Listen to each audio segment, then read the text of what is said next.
je vais essayer de parler à haute voix, autant que possible.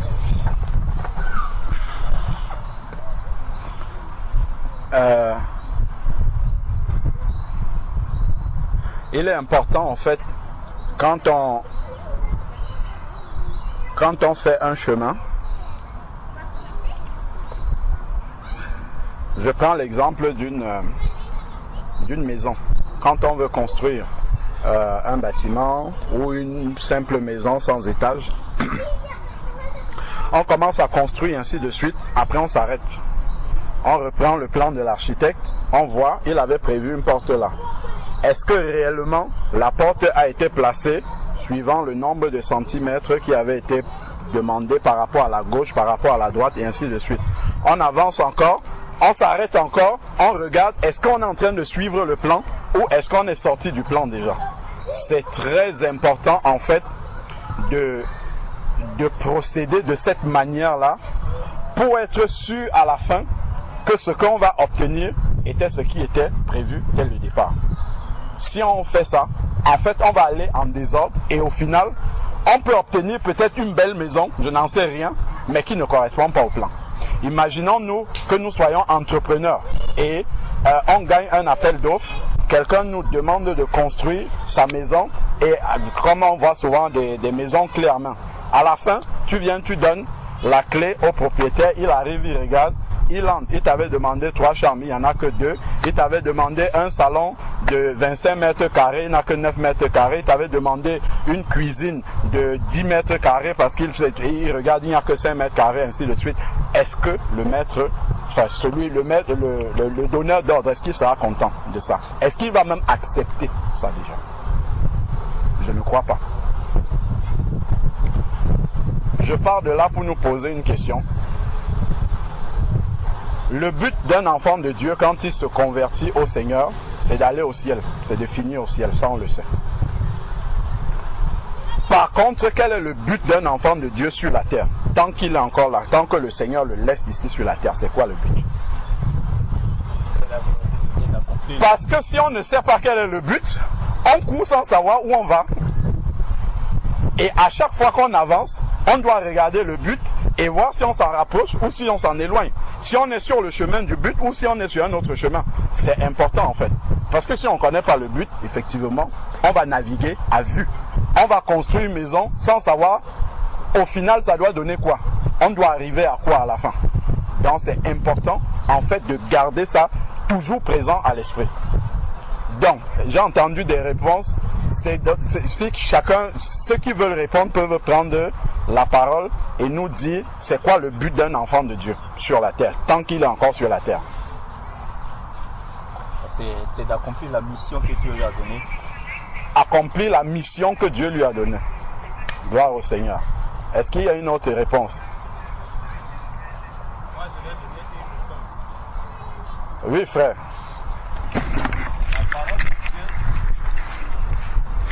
La parole de Dieu me dit que Jésus a quitté sa gloire pour venir sur cette terre pour sauver les humains. Donc il a pris la forme humaine. Étant devenu humain, c'était pour nous sauver, pour me sauver. C'est Jésus m'a montré le chemin que je dois suivre. Il est mort, il est ressuscité, il est retourné au Père.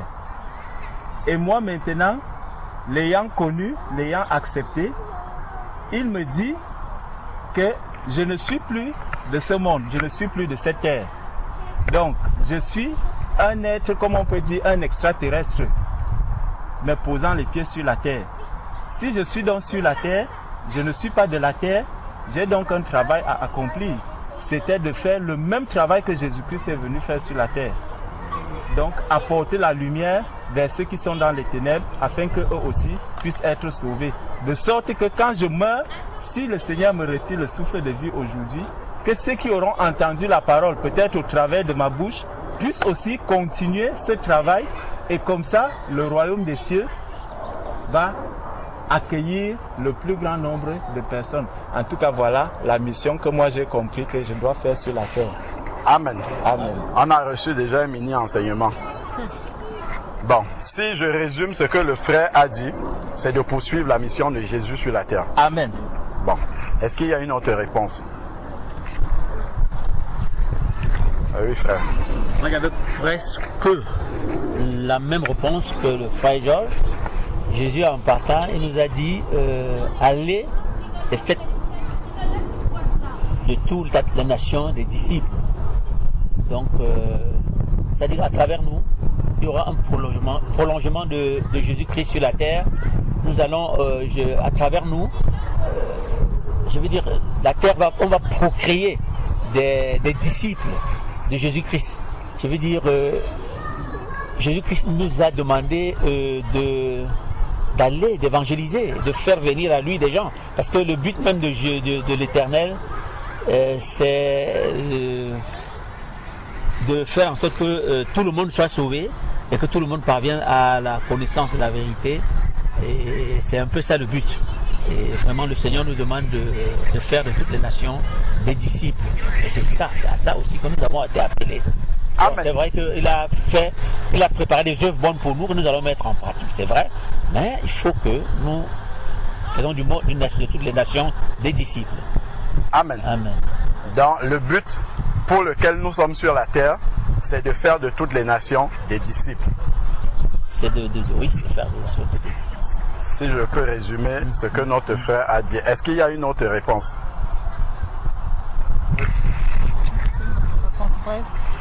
Moi, je dirais que la mission que nous avons sur Terre, c'est la mission d'ambassadeur sur Terre. Nous sommes comme une ambassade qui représentons le royaume de Dieu sur cette terre-là. D'accord, ça se rapproche de celle de frère Georges. Gloire au Seigneur, parce que en fait, en expliquant en d'autres mots, ça permet peut-être à tout le monde de mieux comprendre en fait ce qui se dit. Gloire à Dieu. Il y a encore... Oui. En fait, pour moi, c'est de... Il a dit, aimez-vous les uns les autres comme moi je vous ai aimé. Donc ma mission, c'est vraiment aimer, de faire tout vraiment au plus profond de moi-même pour aimer mes frères comme il m'a aimé d'abord et aimer les autres. Gloire à Dieu. Je reviens sur la question qui a été posée. Oui.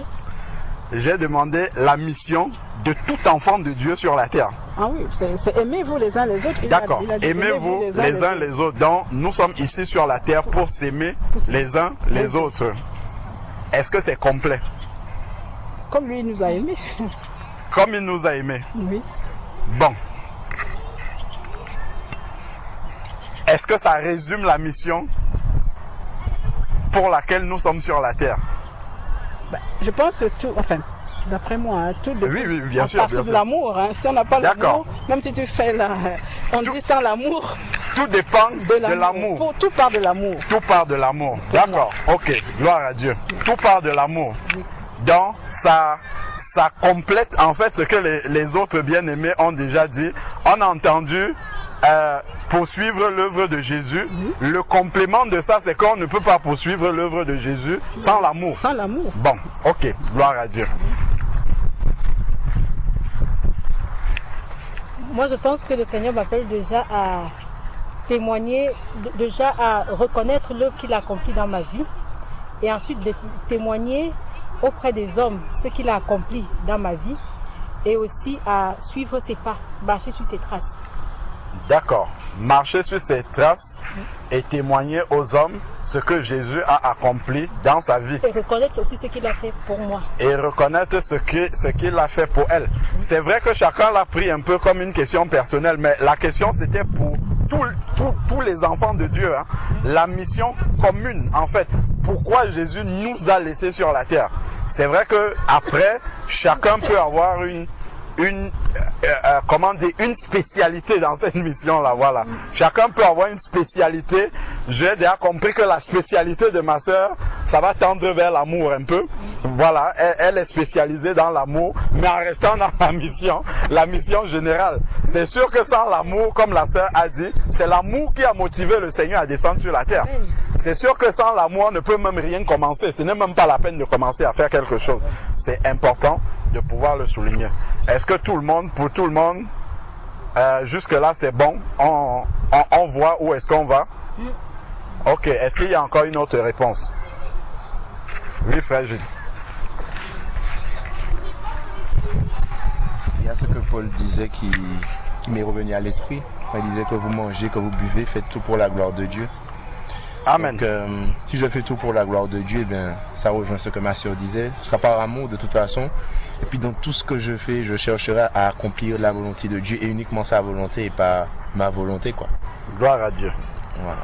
Donc, nous sommes sur la terre pour accomplir la volonté de Dieu. Si je peux rajouter quelque chose, dans la prière du Notre Père, nous disons que ta volonté soit faite sur la terre comme elle est au ciel. Donc, comme la volonté de Dieu sur la terre n'est pas comme au ciel, donc nous sommes là pour que sa volonté soit faite sur la terre, comme elle est au ciel. Bon, gloire à Dieu. S'il n'y a plus de compléments, je vais avancer. Gloire au Seigneur. Est-ce que maintenant, par rapport à toutes les réponses, vous pensez qu'on va arriver à une maison qui est similaire à la fin? Est-ce que la maison sera la même?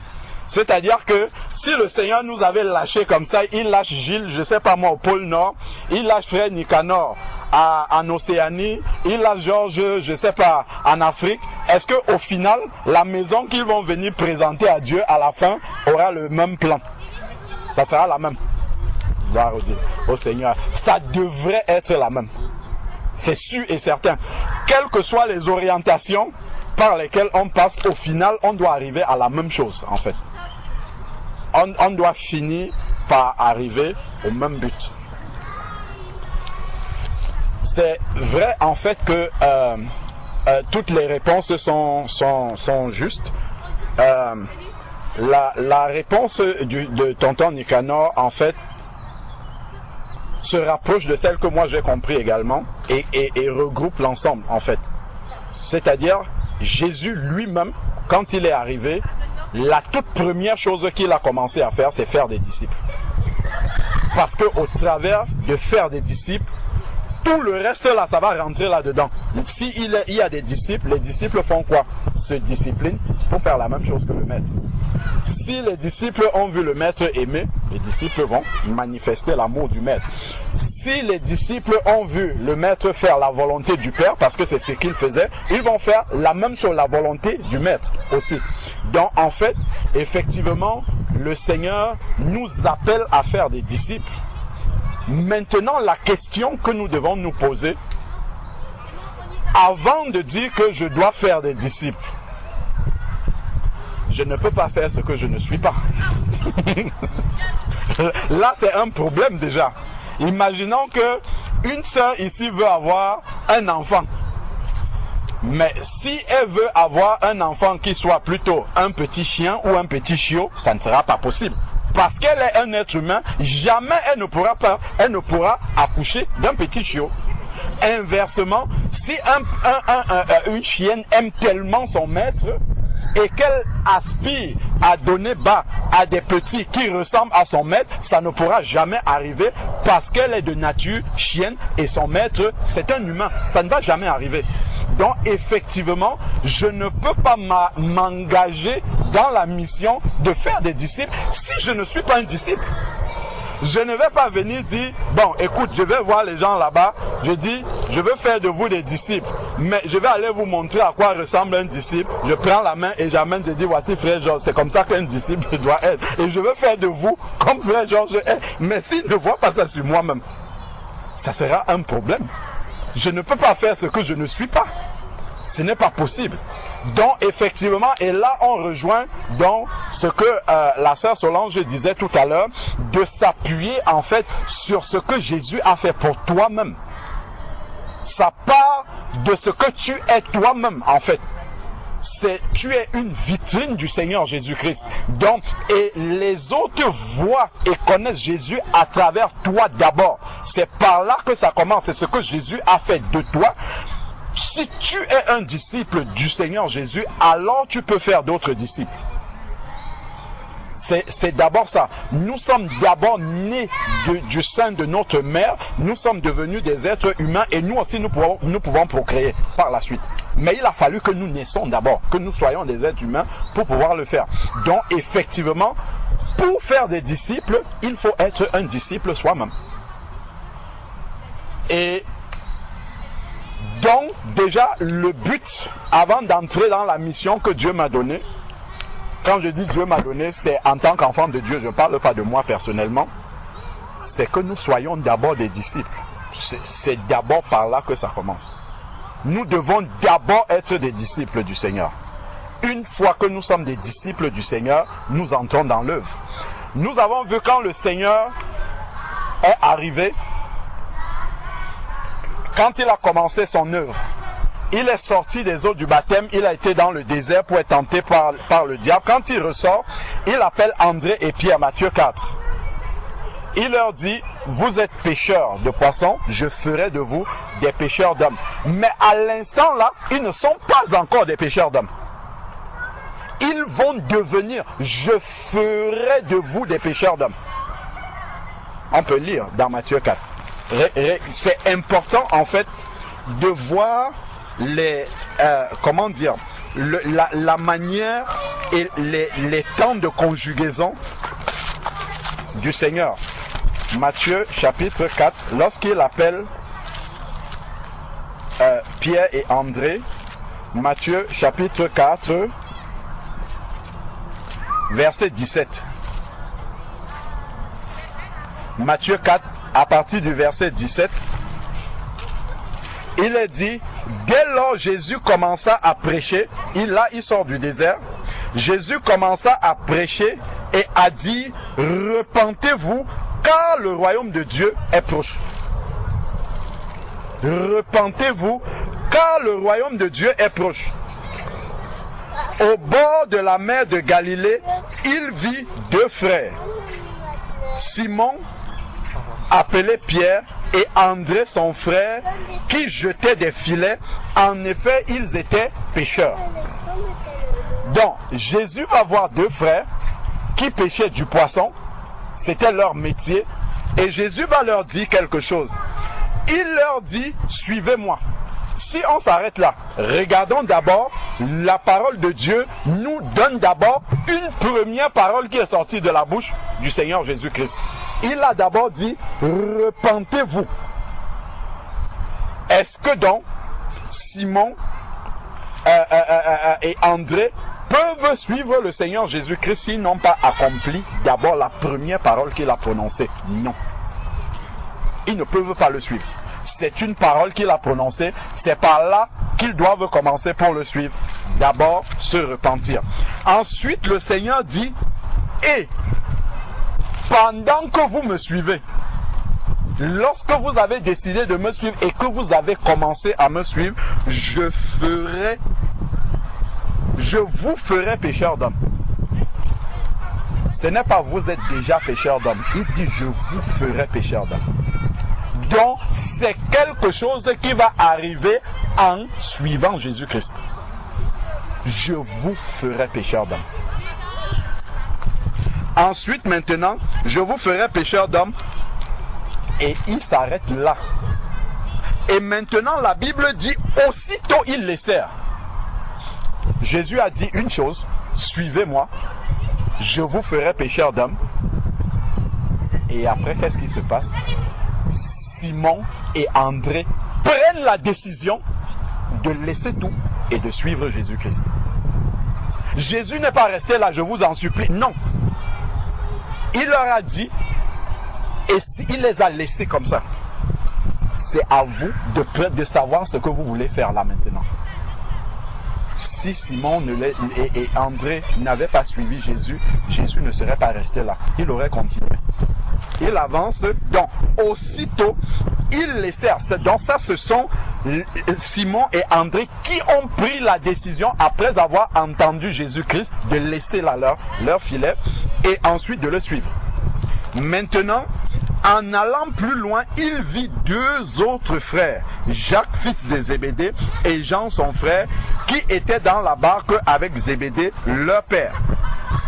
Là maintenant, il y a une relation affective qui est aussi là, en plus, par rapport au premier cas. Leur père, et il réparait leur filet. Il les appela. Il appelle toujours et il ne fait rien d'autre. Il appelle et il te laisse maintenant faire le choix de le suivre. ou de laisser. Et il ne va pas insister. Aussitôt, pareillement, comme les autres. En fait, dans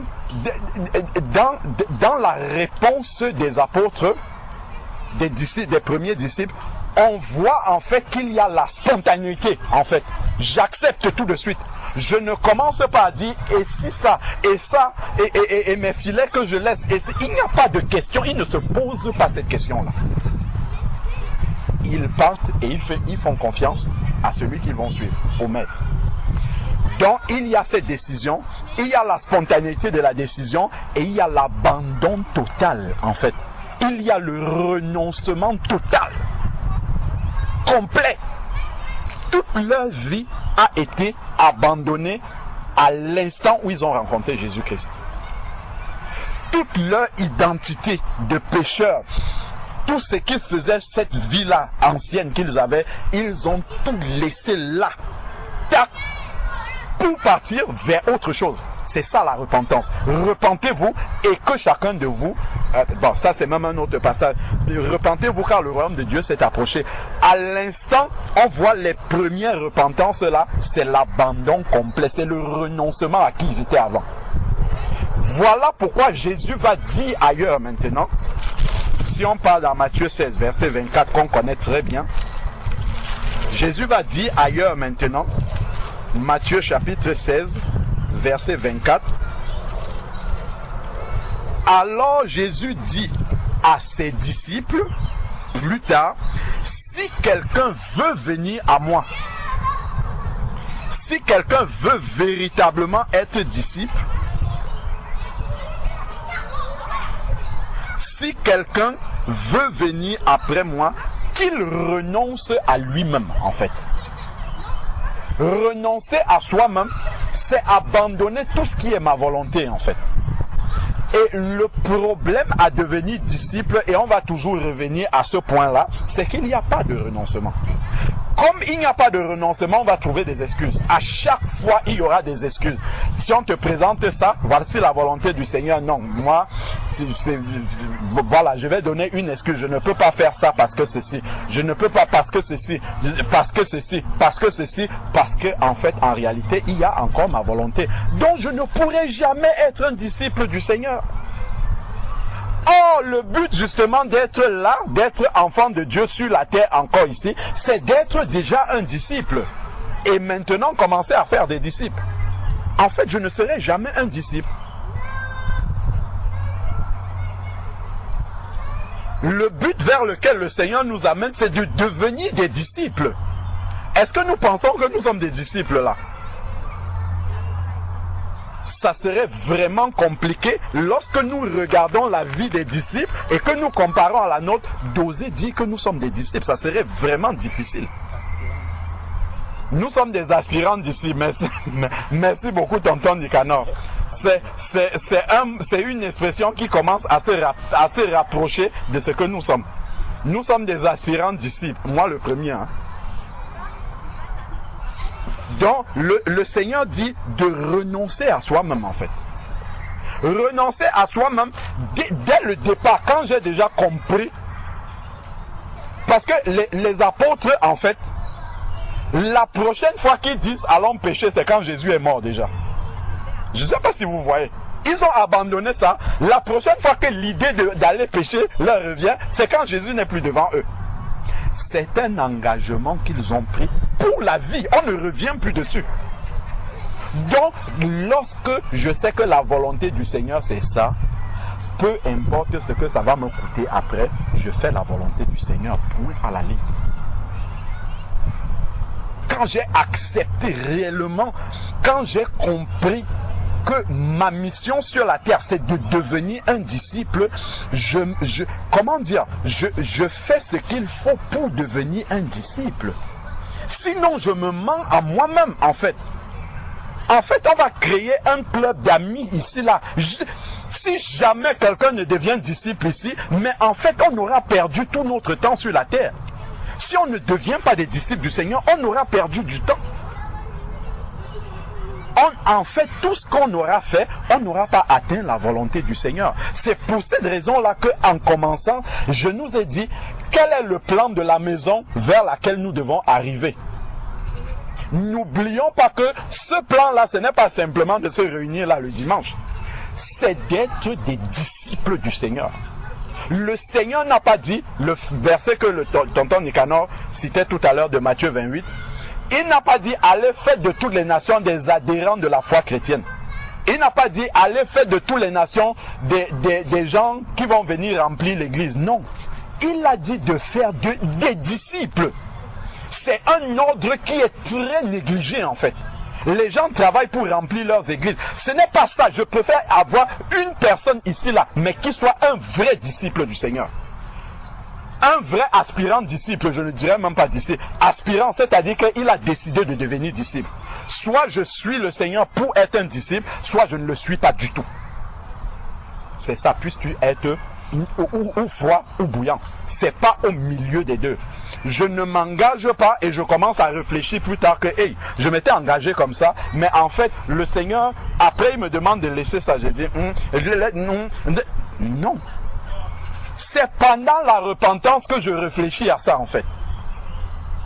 C'est pendant la repentance que je mesure, comme le Seigneur dit, que celui qui veut qu'il s'asseye, qu'il calcule la dépense. C'est pendant la repentance que je calcule la dépense. Si j'aurais de quoi aller jusqu'au bout. Ce n'est pas que Dieu nous demande d'être des superman, hein. Ce n'est pas ça que Jésus demande. Ce qu'il demande, c'est un engagement total. C'est la seule chose qu'il nous demande.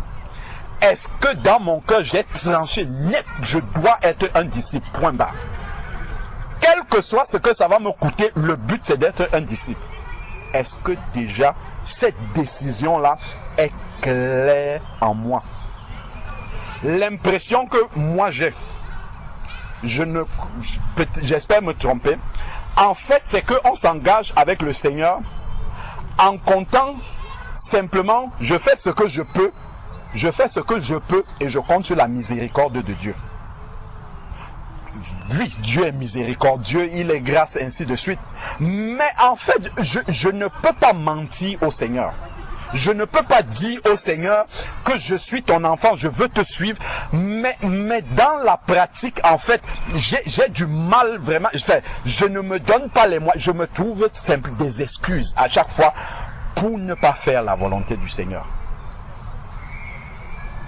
Ça veut dire qu'il y a un problème en fait. Et ce problème-là, c'est toujours à la base. Nous devons toujours, quand on court, revenir à la base. Quel engagement j'ai pris avec le Seigneur? Les disciples, ils ont tout laissé. Aussitôt, ils ont laissé leur filet. Souvent, je vais rester, je dis, waouh! Pierre a ressuscité Tabitha. Je m'en vais aussi au nom de Jésus. Tu étais là au début quand Pierre s'est engagé. Va aussi faire la même chose. Ça ne va pas arriver. Tu n'as pas la consécration de Pierre. Tu n'as pas la marche de Pierre. Tu n'as pas le renoncement de Pierre. Tu n'as pas l'abandon total de Pierre. Comment tu veux les résultats que Pierre a? Ce n'est pas possible en fait. Tu ne vas pas grandir jusqu'à avoir la même foi que Pierre parce que ta consécration n'est pas celle de Pierre. Ce n'est pas possible. Dieu n'a pas changé, c'est la vérité. Mais en face, on avait des personnes qui sont disciples. C'est des vrais disciples qu'il avait en face d'eux. Ce sont des vrais disciples qui viennent, qui accomplissent la volonté du Seigneur. Qui viennent, qui prient, la volonté de Dieu s'accomplit. Qui viennent, qui manifestent les œuvres du Seigneur. Ce sont des authentiques disciples en fait. C'est pas des aspirants. C'est pas des adhérents à la foi chrétienne qui font ça. Non. Ce sont des authentiques disciples du Seigneur. C'est important en fait de revenir déjà à la question de base essentielle. Est-ce que je suis déjà un disciple du Seigneur pour rechercher maintenant à accomplir les œuvres du Maître? C'est important en fait, sinon on va se tromper, sinon on va être frustré. Quand on ne va pas voir, on va dire, ah bon, la volonté de Dieu, bon, je lis dans la parole, mais je ne la vois pas, elle ne s'accomplit pas. Mais la question, Dieu accomplit cette volonté-là avec qui? Regardons, avec qui est-ce qu'il est en train d'accomplir cette volonté? Il ne prend pas le premier passant. Ce n'était pas la foule qui accomplissait les miracles de Jésus, pas du tout. C'était ses disciples qui étaient avec lui, qui accomplissaient ces miracles-là, la volonté du Seigneur. Ce n'étaient pas les gens qui passaient, qui voyaient Jésus multiplier les pains, qui venaient s'asseoir, ils écoutaient 5 minutes, ils commençaient à manifester la volonté de Dieu. Non, pas du tout. C'était des personnes qui étaient consacrées avec Jésus tous les jours. C'est eux qui manifestaient réellement Christ. Donc c'est important en fait de comprendre que nous devons, le but en fait c'est de devenir un disciple. Si je quitte la terre sans être devenu un disciple, j'ai raté la mission pour laquelle Dieu m'a laissé sur la terre. Je l'ai raté. Ce n'est pas simplement une adhésion, il y a les frères, il y a les sœurs, on est là, on avance, tant bien que mal. Non, pas du tout. Ce n'est pas ça le but en fait. Le but d'un enfant de Dieu, ce n'est pas celui-là. Le but d'un enfant de Dieu, c'est d'être un vrai disciple du Seigneur sur la terre. Quelqu'un sur qui Dieu peut compter. Sur qui Dieu peut s'appuyer. Parce que Jésus n'est pas physiquement sur la terre. Il n'est plus là. Donc il a besoin, quand il dit dans 2 Corinthiens 5, verset 20, où il dit nous faisons, la sœur nous a rappelé ça tout à l'heure, nous faisons fonction d'ambassadeurs comme si Dieu exhortait par notre bouche. C'est vraiment qu'il nous prend pour ses ambassadeurs. Quand le président de la République nomme un ambassadeur, je prends par exemple le président de la France, il nomme un ambassadeur, je ne sais pas moi, en Côte d'Ivoire. Il ne va pas quitter lui-même encore pour aller en Côte d'Ivoire faire représenter la France. Non, il a laissé abandonner ça complètement entre les mains de l'ambassadeur. S'il a juste besoin de faire passer une note là-bas, il envoie à l'ambassadeur, il dit, c'est pour ça que nous recherchons la volonté de Dieu, pour savoir ce que nous, en tant qu'ambassadeurs, nous devons appliquer ici sur la terre.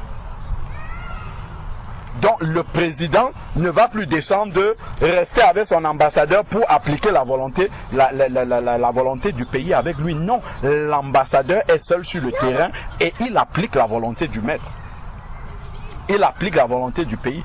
Donc, c'est la question justement, ambassadeur, disciple, est-ce que je me donne les moyens d'être un authentique disciple du Seigneur? Quand je regarde par exemple, est-ce que Frère Georges c'est un enseignant parfait? Frère Georges, est-ce que tu es un enseignant parfait? Loin de là. Moi, je suis loin d'être un enseignant parfait. Qui est l'enseignant parfait? Jésus-Christ est l'enseignant parfait. Combien de temps Jésus-Christ a mis pour faire des disciples? 3 ans et demi pour faire des disciples qui ont continué son œuvre. Il a mis 3. L'enseignant parfait, hein, je parle, on ne peut même pas commencer à s'approcher de vouloir nous comparer même avec l'ombre de Jésus-Christ. Il a mis 3 ans et demi pour faire des disciples.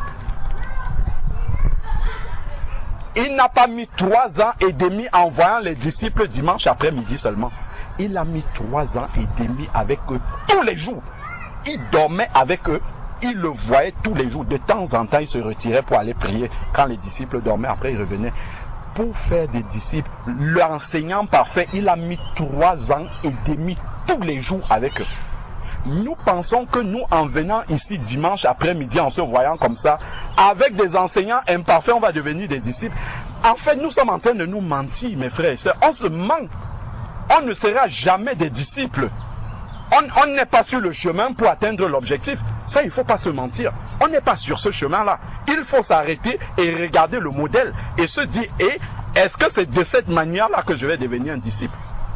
Ce n'est pas de cette façon-là. Encore, quand on parle de dimanche après-midi, de temps en temps, l'un vient, il saute 4 dimanches, après il vient.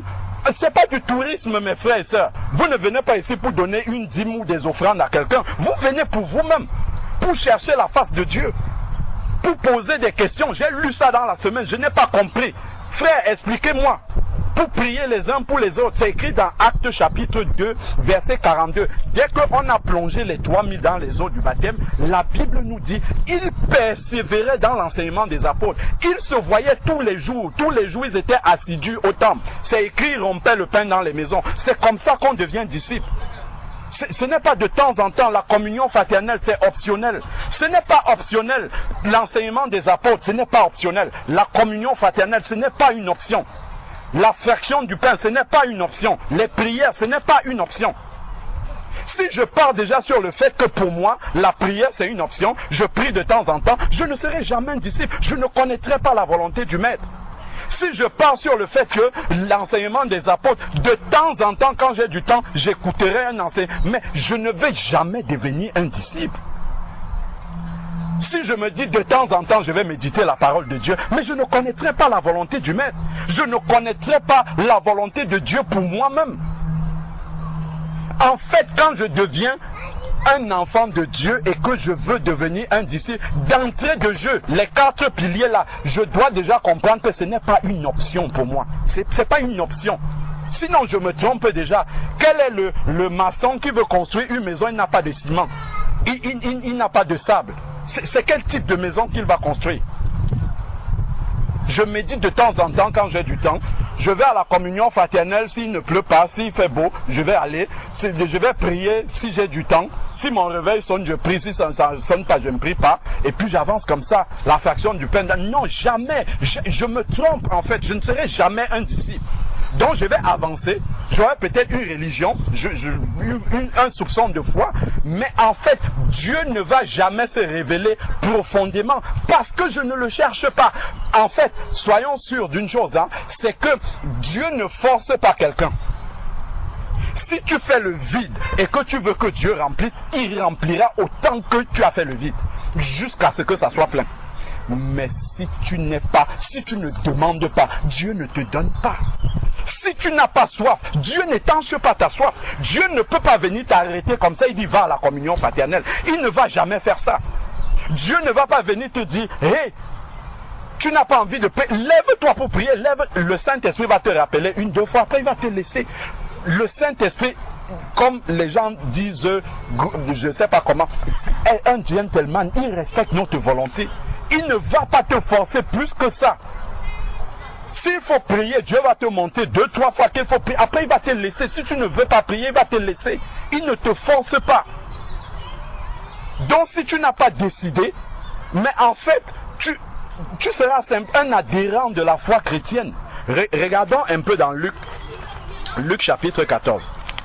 Jésus, il va faire, et vraiment, on connaît vraiment le bon Dieu, c'est très bien. Par contre, en fait, il y a quelque chose, quand on médite dans les évangiles, si en fait, en général, on survole les évangiles, on s'arrête, Jésus a donné du pain, il a guéri les malades, il a fait parfaitement. Mais quand vous commencez à gratter, vous voyez la manière dont Jésus avançait, vous comprenez réellement ce qu'il était venu faire. Il faisait des disciples, en fait. Jésus ne faisait pas des adhérents. Soit tu étais engagé pour le suivre. C'est pour ça que la plupart de ceux qui ont suivi Jésus sont allés jusqu'à la mort. Parce que dès le départ, en fait, Jésus ne te laissait pas dans une illusion. Il te disait la vérité telle qu'elle est. Soit tu acceptes de le suivre. Il commençait bien sûr par faire un miracle. Si tu as besoin d'un travail, il va te donner un travail. Ça, c'est pas un problème. Mais après le travail, il va te dire, fiston, ce n'est pas que le travail. Le travail, c'est bien, ça nourrit ta chair. Mais ça, le plus important, c'est autre chose. Je veux t'amener ailleurs. Si tu te limites juste au travail, tu n'as rien compris. Parce qu'on ne monte pas au ciel avec ce travail-là. Ça nourrit juste ta chair et ta famille. Mais il y a autre chose vers lequel je veux t'amener. C'est à ça que ton cœur doit être accroché. Là où est ton cœur, là aussi est ton trésor. Donc, ici, là, il dit, dans Luc, c'est le même verset qu'on a lu dans Matthieu 16, mais dans Luc, c'est présenté avec plus de précision. Luc chapitre 14. Luc chapitre 14. Luc chapitre 14, à partir du verset 25. Luc chapitre 14, à partir du verset 25. Luc chapitre 14, à partir du verset 25. Il est dit, de grandes foules faisaient route avec Jésus. Vous voyez, il y a des disciples Et il y a des gens qui font route avec Jésus et la Bible dissocie les deux. Si nous faisons juste route avec lui, c'est normal que ce qu'il nous dit soit optionnel. Prier, ça va être une option. Le jour où je veux prier, je prie. Si je ne veux pas prier, point, je fais autre chose. S'il faut la communion fraternelle, Jésus dit bien que là où 2 ou 3 s'associent, donc tu as besoin d'un deuxième. Même Jésus lui-même, qui n'avait besoin de personne, puisque devant le tombeau de Lazare, il dit, Père, je sais que tu m'exauces toujours. Donc il n'avait besoin de personne pour être exaucé. Mais pourquoi va-t-il prendre Pierre? Il va prendre André, il va prendre Jacques, il va prendre Jean, il va prendre Philippe, il va prendre Nathanaël. Pourquoi? Pour montrer en fait que tu ne peux pas être un disciple qui vit tout seul quelque part. Ce n'est pas possible. Quand il parle du corps, quand il prend l'église, il prend l'exemple sur le corps. Nous sommes le corps de Christ. Est-ce que tu as vu le membre d'un être humain vivre en dehors d'être attaché sur le corps? Pas du tout. Ça n'existe pas. Ça veut dire que le disciple vit dans la communion fraternelle. Il vit dans l'attachement aux autres membres de son corps, en fait. Ça, c'est quelque chose qui est important, fondamental. Ensuite, il dit, donc de grandes foules faisaient route. Le grand nombre, vous avez vu, hein, le grand nombre fait route avec Jésus-Christ. Mais ceux qui sont disciples, ils sont peu.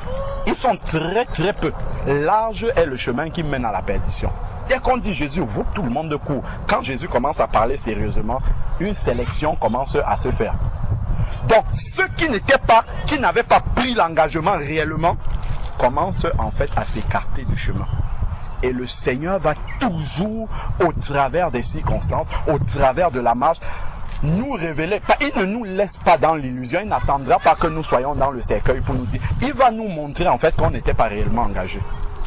Il va secouer nos vies comme ça, avec les circonstances, avec les épreuves, avec différentes choses. Et toi-même, tu vas voir comment tu es en train de sortir de la volonté de Dieu.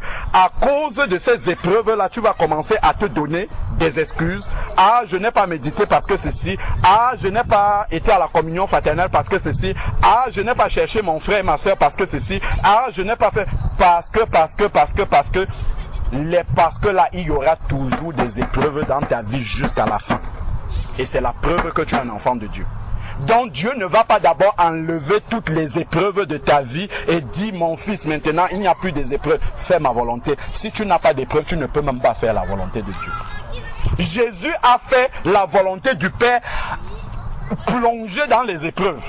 Du début jusqu'à la fin, jamais de temps de repos. Dès qu'il veut se reposer comme ça, les Sadducéens sont là avec des pots de bananes. De l'autre côté, les pharisiens sont là. Là-bas, on veut le pousser pour le faire tomber de la montagne. À tout moment, les épreuves étaient partout. Même quand on vient lui dire, Lazare, ton ami est malade, il y a encore les épreuves qu'il appelle là. Si vous regardez dans Jean 11. Dans Jean 11, c'est Thomas qui a dit, mais c'est là où tu veux aller là, c'est là où les Juifs ont failli te tuer, tu veux qu'on aille aussi là-bas? Quand Jésus a dit qu'on aille, il y a un disciple qui a dit, allons donc mourir avec lui. Parce que pour eux, c'était la mort. Mais Jésus n'a pas lésiné à aller, même si c'était pour la mort. Parce que dès le départ, il avait décidé de faire la volonté du Père. Nous aussi, quel que soit le cas, Seigneur, je sais que par moi-même, je ne peux pas faire ta volonté. Mais au moins, j'ai pris la décision. Je suis décidé à la faire. Maintenant, donne-moi la force pour arriver. Je ne vais pas me donner des excuses, des échappatoires. Non, je veux faire ta volonté. Seigneur, viens à mon secours. Et ce qui est bien, juste et Dieu est lumière, c'est que si c'est à moi que tu demandais ça, moi, je ne suis pas tout le temps avec toi. Le jour où je ne suis pas là, tu fais comme tu veux. Mais c'est à Dieu que tu fais cette prière-là. Donc si tu es en train de dire à Dieu, Seigneur, je suis prêt à faire ta volonté, aide-moi. Si tu n'es pas sincère, Dieu sait que tu es un plaisantin. Il sait que celui-là est un plaisantin. Il est en train de blaguer, il n'est pas sincère. Souvent quelqu'un dit, oh je suis resté trop longtemps chez moi, oh Seigneur montre-moi des frères qui prient comme moi. Le jour où Dieu te montre les frères, tu restes encore à la maison de la même façon comme avant. Mais en fait tu es un blagueur. Tu blagues, jamais Dieu ne va te prendre au sérieux. Ah Seigneur, je suis resté des années. Où sont même les gens qui aiment Jésus? Dieu te montre les gens qui aiment Jésus. Tu restes encore chez toi maintenant. À ce moment-là, et tu oses même encore prier ce Dieu-là, le même. Qu'est-ce que tu vas encore lui dire? C'est la repentance qu'il te faut en fait. Mais quand nous marchons comme ça, en fait, nous ne sommes pas sérieux avec Dieu. Dieu ne peut pas compter sur nous de cette manière. Quelqu'un va dire, oh, gloire au Seigneur, je suis vos enseignements sur Internet, je suis édifié. Ouais, je priais pour demander à Dieu, montre-moi les frères là. La personne s'attend peut-être que quand il va arriver ici, il va voir des frères qui marchent les pieds en haut, la tête en bas. Quand il arrive, ah, c'est seulement eux ici. Terminé. Il est satisfait et il ne fait plus rien. Il retourne chez lui, il reclique de la même manière sur les enseignements comme s'il n'avait pas vu. La main de Dieu agit. Dieu a exaucé sa prière, mais il continue la même chose qu'avant. En fait, nous ne sommes pas sérieux, frères. Il ne faut pas se mentir. On ne sera pas des disciples comme ça. En fait, il faut être sérieux avec Dieu. Si tu demandes quelque chose, il y a une sœur qui venait au milieu de nous. Ah, la communion fraternelle, c'est loin, c'est loin. Dieu a fait 5 minutes de chez elle. À Oberkampf, là-bas, il y avait une communion fraternelle. La sœur est allée 2-3 fois, terminée, elle n'y allait plus. Si tu fais une prière, vous savez ce que Dieu fait? Il exauce ça pour révéler l'état de ton cœur. Pour que toi-même tu vois que ce n'était pas la distance qui était un problème. Le problème est en toi-même. Ce n'est pas une question. Tous les échappatoires que nous cherchons, en fait, c'est parce que nous ne voulons pas avouer que notre cœur devant Dieu n'est pas droit. Nous demandons des choses au Seigneur alors que nous ne sommes pas engagés pour justement, comment dire, nous ne sommes pas engagés pour faire la volonté de Dieu. Ah Seigneur, je n'ai pas encore la communion fraternelle, ce n'est que ça qui me manque ainsi. Lorsque Dieu te donne, tu ne viens plus. En fait, pour que Dieu commence à nous utiliser réellement, il faut que nous soyons sérieux dans les petites choses. J'évite désormais, si quelqu'un me dit, ce n'est même pas désormais, depuis longtemps. Si quelqu'un me dit par exemple, frère, soutiens-moi dans la prière pour tel sujet, soit je vais noter ça directement pour m'en souvenir. Si je lui dis je vais te soutenir dans la prière et que je ne le fais pas, je suis un blagueur devant le Seigneur.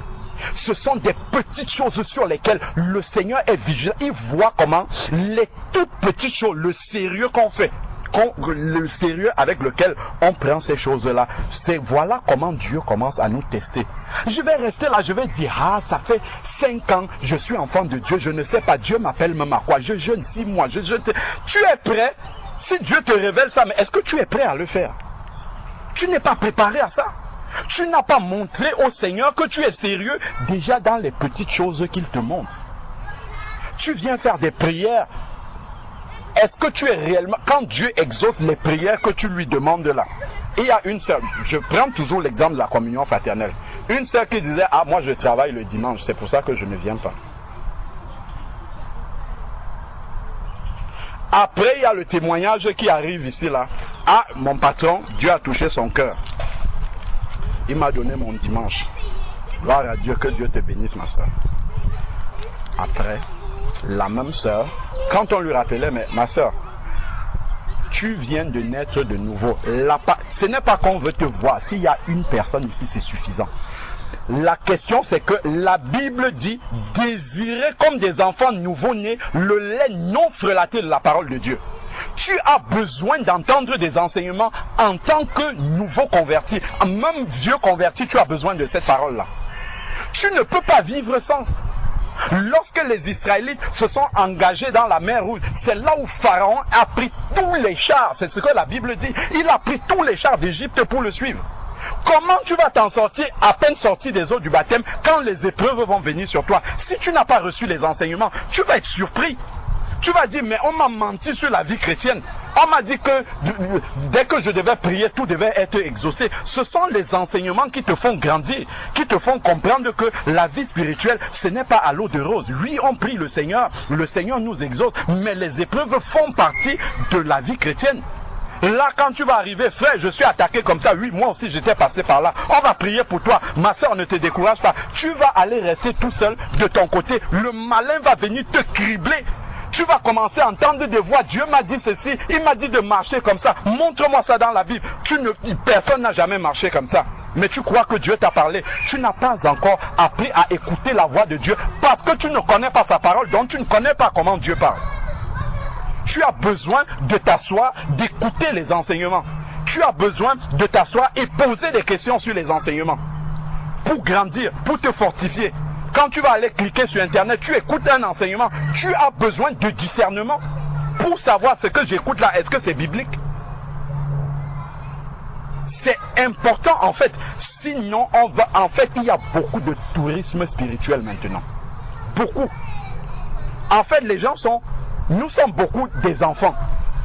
Un enfant, je donnais l'exemple une fois, vous lui achetez une belle tablette, il joue à la tablette, venez le lendemain avec un jouet en carton. En carton. Vous lui présentez ce jouet-là, il va jeter la tablette, il va passer au carton directement. Parce que c'est neuf. Parce que c'est nouveau. C'est comme ça que nous sommes. Dès que quelque chose, à peine tu as prié le Seigneur pour qu'il te donne quelque chose. Une fois que tu l'as entre les mains maintenant, c'est toujours la même chose tous les jours. Toujours la même manne, la manne tous les jours. Ce n'est que non, je veux la viande. Je passe à autre chose. Mais est-ce que tu sais... Mais la manne, vous savez pendant combien d'années les Israélites ont mangé la manne? 40 ans, la même manne.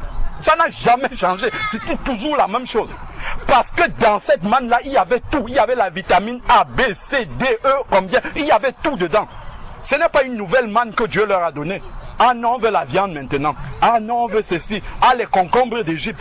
On commence à penser à tout. Alors tu oublies que tu as tellement prié pour avoir cette manne-là. Quand Dieu te donne la manne, ah, c'est toujours la même. Les frères, là, ils enseignent toujours la même chose. C'est toujours la même chose. Ce n'est pas autre chose. La parole de Dieu, elle est telle. C'est la même chose. Elle ne change pas. Donc il faut vraiment qu'on s'examine en fait. Il ne faut pas qu'on voit toujours le problème. Il faut qu'on s'examine réellement. Que je me mette devant Dieu et je dis Seigneur, qu'est-ce que je cherche même? Je veux quoi? Je veux les miracles. Dieu va accomplir les miracles. Ah non, même les miracles là, ce n'est plus ça. Je veux maintenant. Non, restons devant. Seigneur, c'est quoi mon problème? Qu'est-ce que je cherche au prophète? Le problème, effectivement, ça révèle, c'est pour ça que je suis parti de cette question-là, ça révèle que je ne sais pas quel est le but de Dieu, en fait, dans ma vie. C'est pour ça que je suis embrouillé. Je touche ici, je laisse. Je touche là-bas, je laisse. Je touche ici, je laisse. Non, ce n'est pas comme ça. On a parlé d'un chantier, le chantier que Dieu commence dans ta vie. Quand tu commences un chantier, on va prendre un électricien. Sa spécialité, c'est l'électricité. Il va passer les câbles dans les murs. Ensuite, il faut qu'un plombier vienne, qu'il perce toutes les canalisations, il passe les conduits d'eau. Ensuite, le charpentier va venir, va faire son travail. En fait, c'est comme ça que Dieu fait dans notre vie. Quand on devient un enfant de Dieu, Dieu va peut-être envoyer chez Gilles. Gilles, c'est un électricien dans le domaine spirituel. Dieu lui a donné les enseignements qui correspondent à l'électricité dans ta maison. Dieu va te mettre auprès de Gilles pendant un moment. Pour que toute l'électricité soit faite. Après, Dieu lui-même qui t'avait envoyé chez Gilles, il va te dire c'est bon, l'électricité c'est terminé. Passe maintenant là-bas. Frère Jean, lui c'est un plombier. Il va faire la plomberie, ainsi. Le problème c'est que je viens, je dis Dieu m'a envoyé chez vous. Ah, tu viens. Ah, c'est Dieu qui t'a envoyé. Ah, d'accord. Ok, demain, un autre. Ah, Dieu m'a aussi envoyé chez... Mais l'électricité est finie, la plomberie est finie. Donc, tu pars un bout d'électricité, un bout de plomberie, un bout de charpente. À la fin, ça donne une maison inhabitable. Voilà pourquoi les enfants de Dieu partent de groupe en groupe. Ils ne sont jamais affermis. Jamais. Parce que le travail que Dieu a commencé n'a pas été mené jusqu'au bout. La question d'abord, c'est que là où je suis, est-ce que c'est Dieu qui m'a envoyé? Je suis ici, là, tout le monde dit, Dieu m'a envoyé, j'ai écouté les anciens. C'est une émotion, ce n'est pas Dieu qui t'a envoyé. Si Dieu t'envoie, tu vas rester là jusqu'à la fin, jusqu'à ce que le travail de Dieu soit fini complètement. Et quand tu vas te lever, quand tu vas te dire, mes frères et sœurs, le Seigneur me demande de vous quitter maintenant, ça sera une parole de Dieu, en fait. On saura que c'est Dieu qui a parlé. Personne ne va retenir ton habit. On va se mettre à genoux, on va prier pour toi. Seigneur, mon frère, ma soeur, continue ton chemin.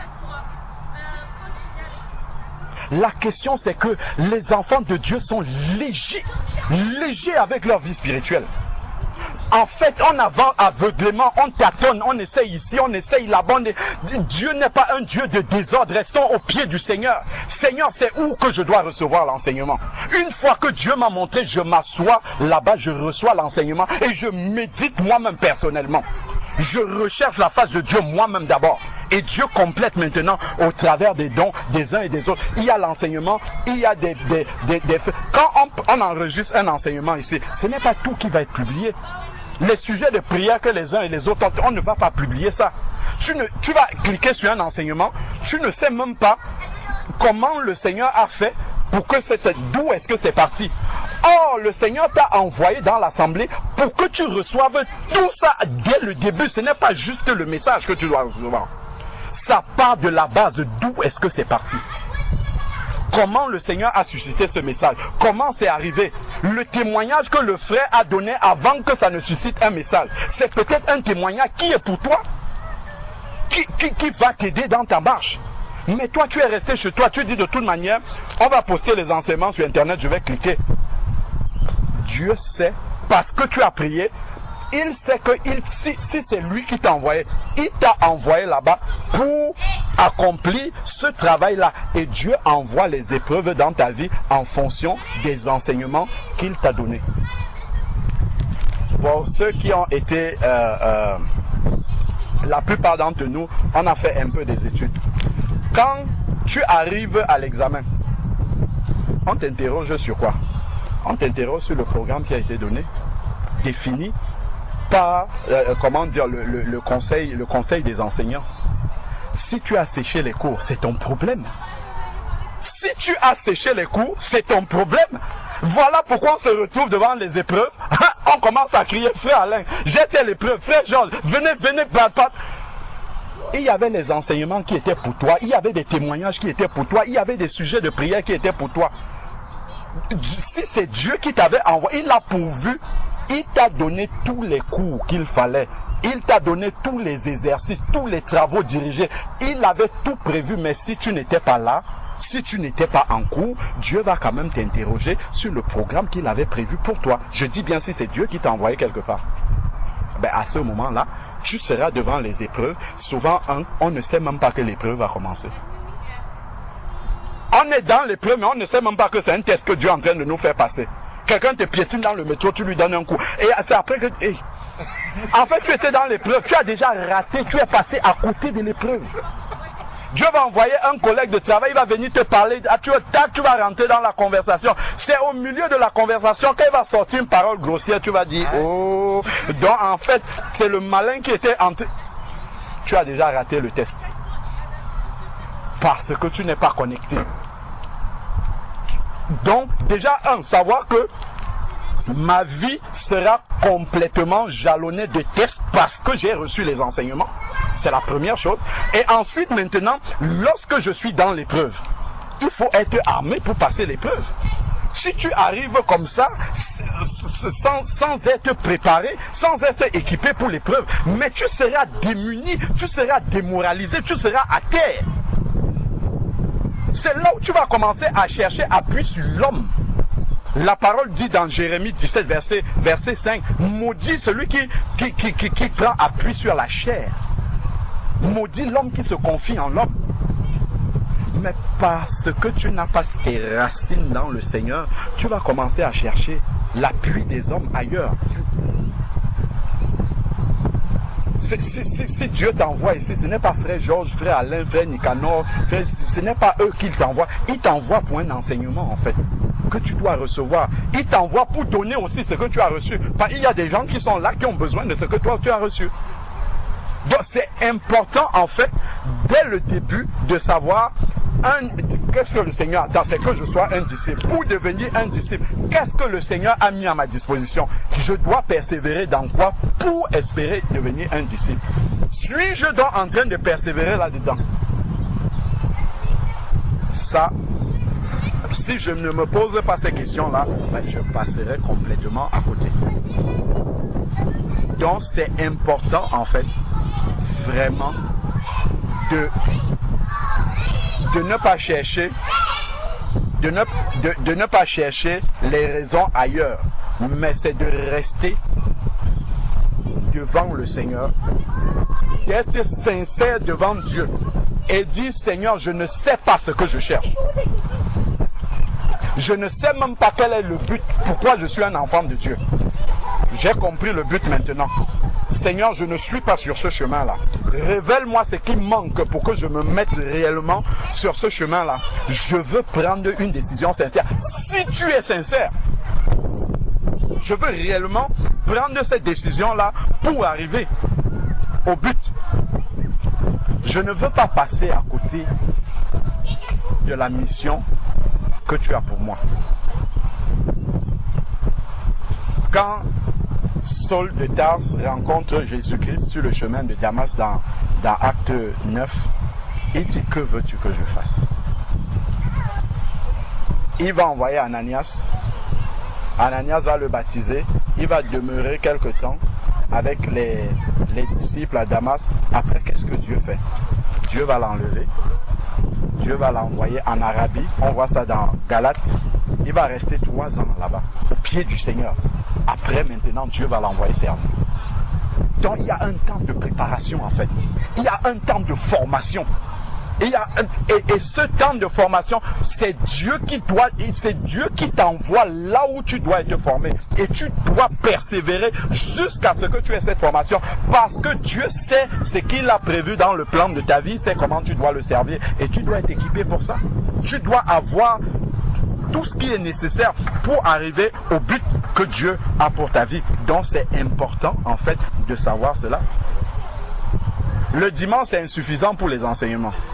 On avait prévu même pour aider les bien-aimés qui n'ont pas de communion fraternelle. Le vendredi soir, les réunions de prière, il y en a combien qui viennent? En fait, on n'a pas soif, ne nous mentons pas, on n'a pas soif. On n'a pas soif de persévérer. Le dimanche, là, quelques heures que nous passons là, ça nous suffit. Si Dieu voit qu'on n'a pas soif, il nous laisse comme ça. Si ça te suffit comme ça pour devenir disciple, ben Dieu te laisse comme ça. Mais tu ne seras pas disciple du tout.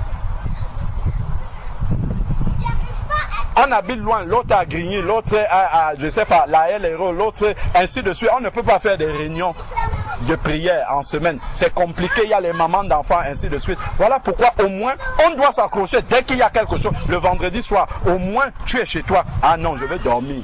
Non, ok. Ah non, Dieu me conduit à ne pas me réunir. D'accord. Pendant ce temps, il te conduit à dormir. Ok. Donc alors, si tu vas devenir disciple en dormant,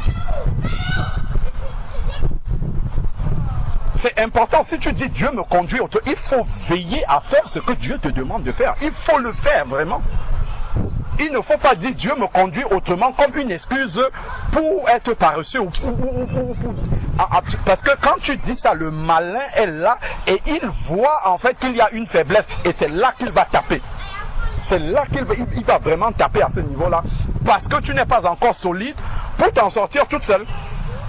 Le problème, il est là. Dieu peut conduire ses enfants n'importe comme il veut. Mais il faut avoir déjà la solidité qui te permette de marcher, de reconnaître quand tu vois l'erreur, tu dis ça c'est l'erreur, je ne vais pas toucher à ça, je vais avancer et ainsi de suite.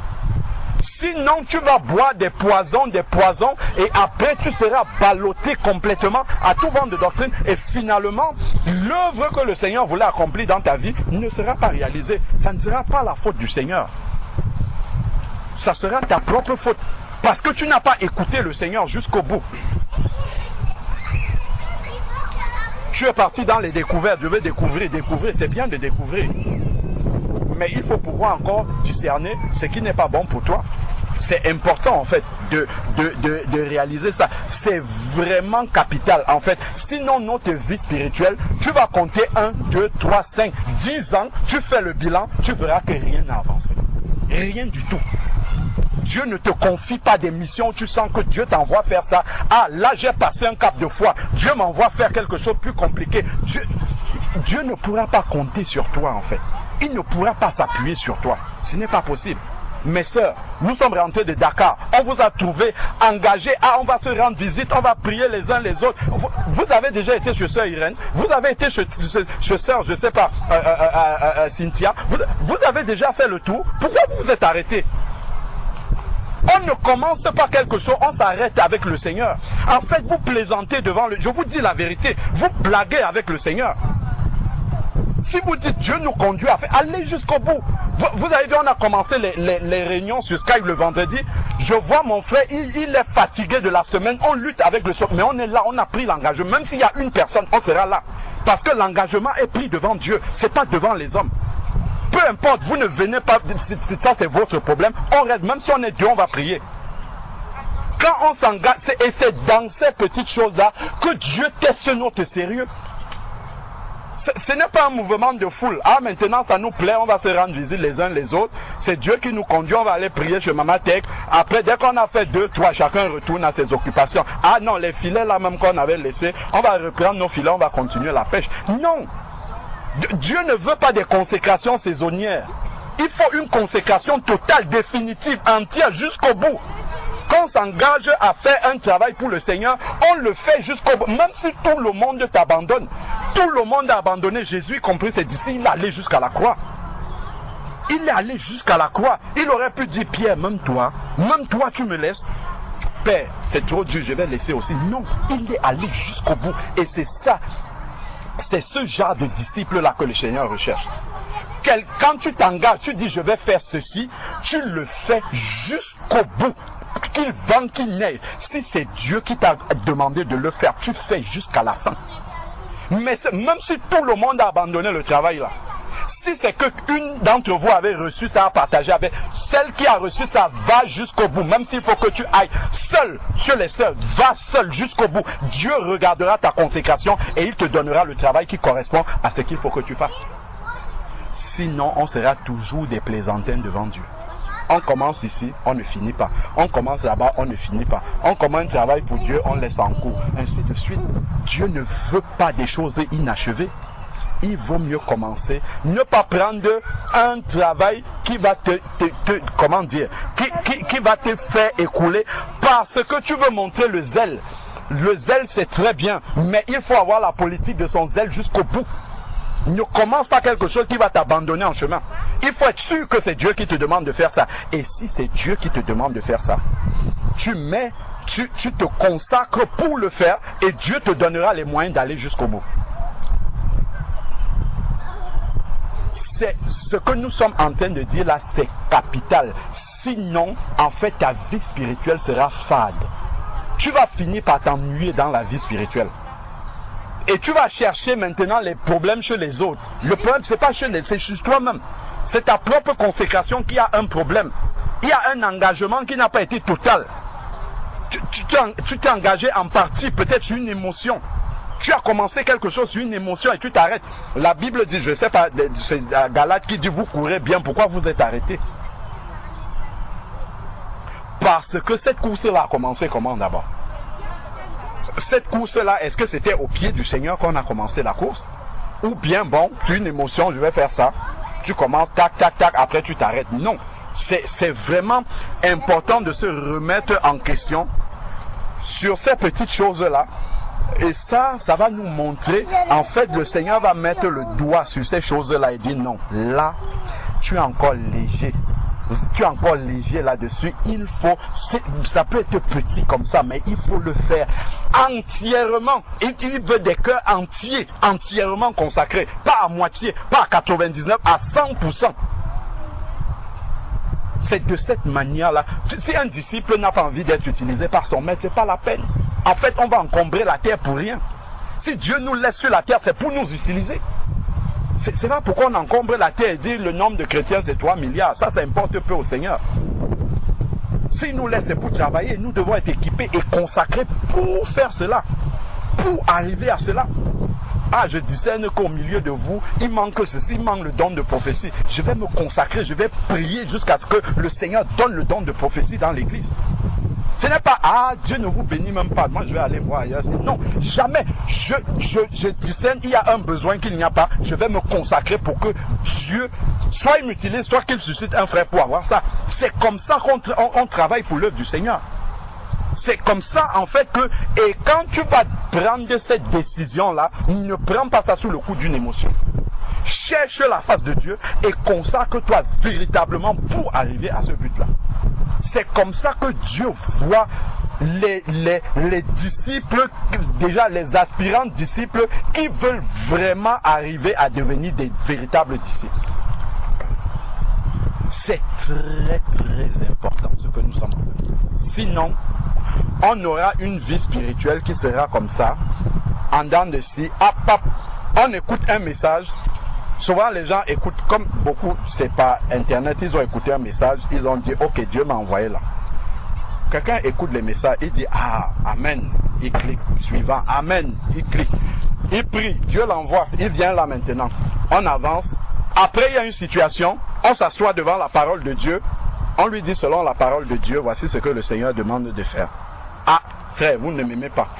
Il oublie que ce qu'on est en train d'appliquer là, c'est ce qu'il disait amen quand il cliquait sur internet. C'est ça que nous sommes en train d'appliquer. Maintenant que ça s'applique sur... Non frère, moi, je vais me retirer d'abord, je vais aller prier. Mais il ne suffit pas de dire amen à un message pour que ça soit vrai dans notre vie. Hein. Il ne suffit pas de dire, on peut dire amen, c'est bien. Mais après, le Seigneur va te... Nous-mêmes, on n'est pas exempt de ça. Hein. Nous-mêmes qui prêchons, ce que nous prêchons, Dieu nous met d'abord au pied du mur par rapport à ces messages que nous prêchons là.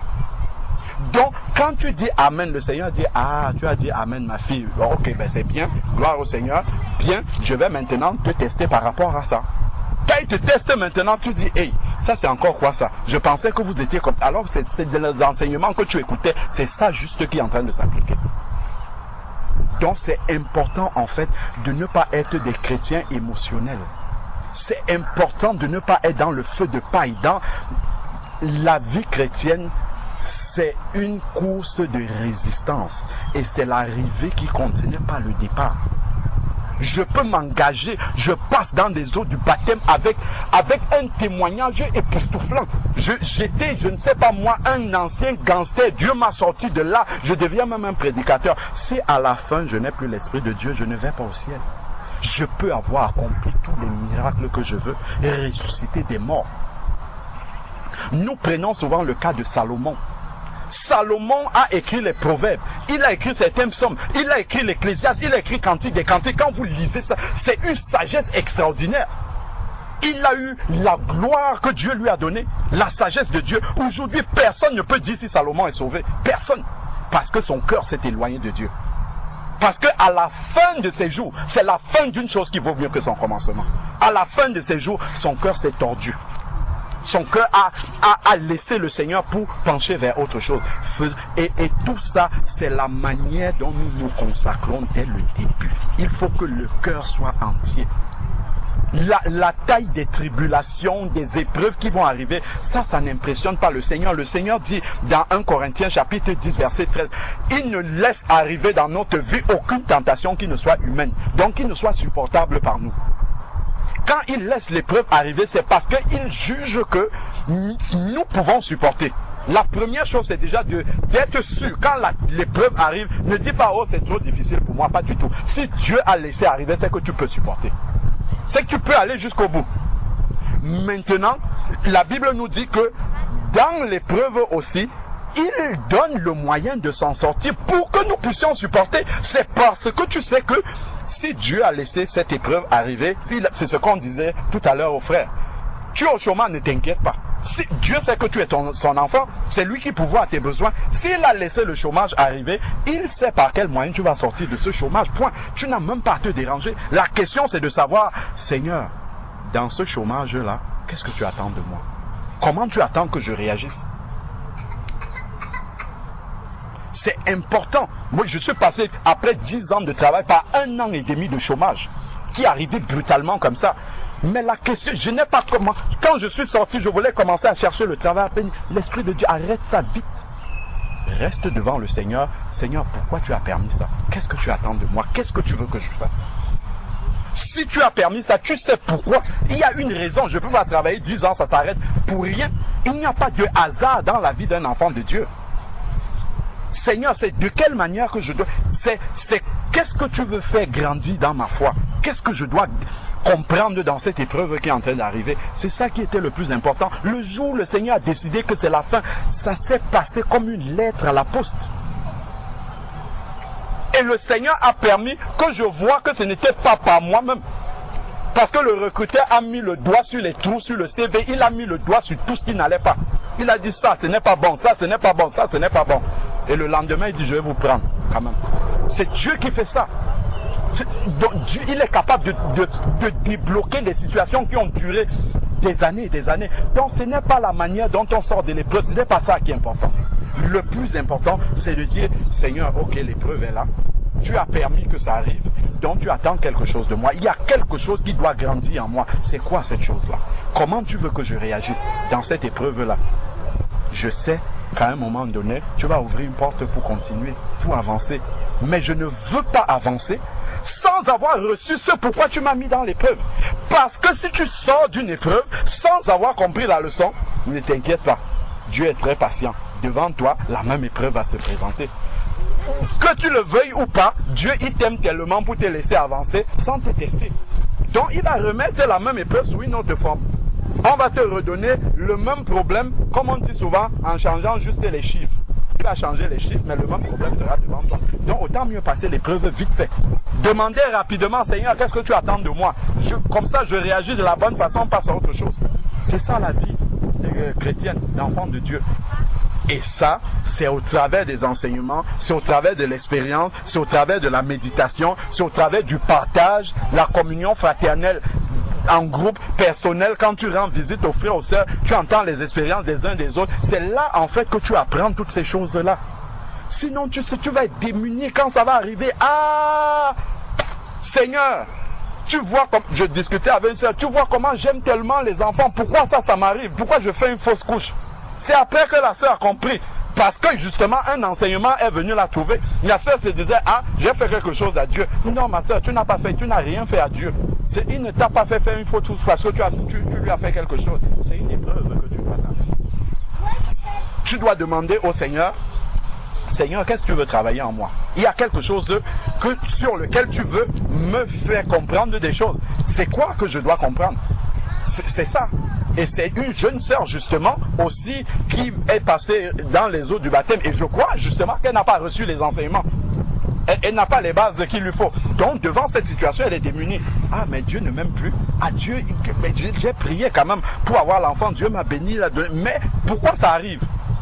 Ah, donc on voit vraiment en fait que on a besoin en fait de comprendre et ce sont des choses qui se recoupent, qui se complètent. Les enseignements, les témoignages des uns des autres, la prière ensemble. Tout cela, en fait, Dieu a prévu ça parce qu'il sait les épreuves qui vont arriver devant toi pour arriver à te former. Donc, c'est important, en fait, de vraiment faire ce diagnostic-là devant le Seigneur et dire, Seigneur, où est-ce que je vais? Où est-ce que je vais? Est-ce que je me suis donné les moyens pour y arriver? Est-ce que je me suis consacré comme il le faut pour arriver à cela? Donc, vraiment, c'était un petit message pour réveiller notre conscience afin qu'on ne s'endorme pas. On ne s'endorme pas et qu'on dise, bon, tout va bien de temps en temps. Je vais à la communion fraternelle, c'est déjà pas mal. Je médite quand je peux, je prie. C'est bon, Dieu est content de moi. Ça, ce n'est pas ce que Dieu attend de nous. Dieu attend que nous devenions des vrais disciples sur la terre. Et pour savoir c'est quoi un disciple, on a la description des disciples à partir de Actes des Apôtres, surtout quand Jésus n'est plus avec eux physiquement. À partir de Actes jusqu'à la fin, on voit c'est quoi la vie des disciples. Et cela nous permet de savoir ce à quoi Dieu veut que nous arrivions. C'est à ça. C'est à ça que Dieu veut que nous on regarde juste les résultats des disciples et on dit, Seigneur, mais tu as dit que voilà, les résultats pour tes enfants, on veut la même chose. Ah, ce n'est pas aussi simple que ça. C'est bien les résultats, mais avant ça, il y a un prix qu'on paye pour avoir ces résultats-là. Il y a un prix qu'on paye. Pour atteindre, c'est clair que c'est la foi qui donne tout cela. Mais pour atteindre ce niveau de foi-là, il y a un travail à faire. Même les épreuves, tout ça participe à faire grandir notre foi. Quand tu as déjà, si aujourd'hui, si demain je perds mon travail, ça ne va plus m'inquiéter comme la première fois. Parce que c'est déjà arrivé. C'est une épreuve que j'ai déjà passée. Je sais maintenant que aujourd'hui, je ne dépends plus de ça. Puis j'ai compris cette leçon-là. Mais avant, la première fois quand ça arrive, là, tu es un peu désemparé, tu ne sais pas. La prochaine fois, si ça arrive à Franck, ça ne sera plus comme la première fois. Il aura compris beaucoup de choses. Donc, c'est important, en fait, de réaliser tous ces aspects-là. Dieu ne permet pas quelque chose dans notre vie pour rien. Il sait où est-ce qu'il veut nous emmener. Mais moi, déjà, je dois faire l'examen devant le Seigneur pour savoir est-ce que je suis en train d'aller sur le bon chemin. Est-ce que c'est le plan de la maison du Seigneur tel que je vois dans sa parole? Est-ce que ce sont ces murs-là? Est-ce que ça respecte le plan qui va donner la maison finale que le Seigneur a prévu dans sa parole? Donc, vraiment, voilà ce sur quoi le Seigneur a déposé dans mon cœur que nous puissions méditer là-dessus. C'est un message à méditer personnellement chacun. C'est vraiment, on doit rester devant le Seigneur et se poser les bonnes questions devant le Seigneur afin que on ne puisse pas se leurrer. En fait, il ne faut pas se tromper sur la vie spirituelle. C'est trop important pour se tromper là-dessus. C'est vrai. Et ça part de la sincérité que nous avons devant le Seigneur, pas devant les hommes. On peut prendre des engagements devant les hommes, tout ça, ça ne sert à rien. Le plus important, c'est l'engagement que nous prenons devant le Seigneur. Et nous devons marcher selon cet engagement. Amen.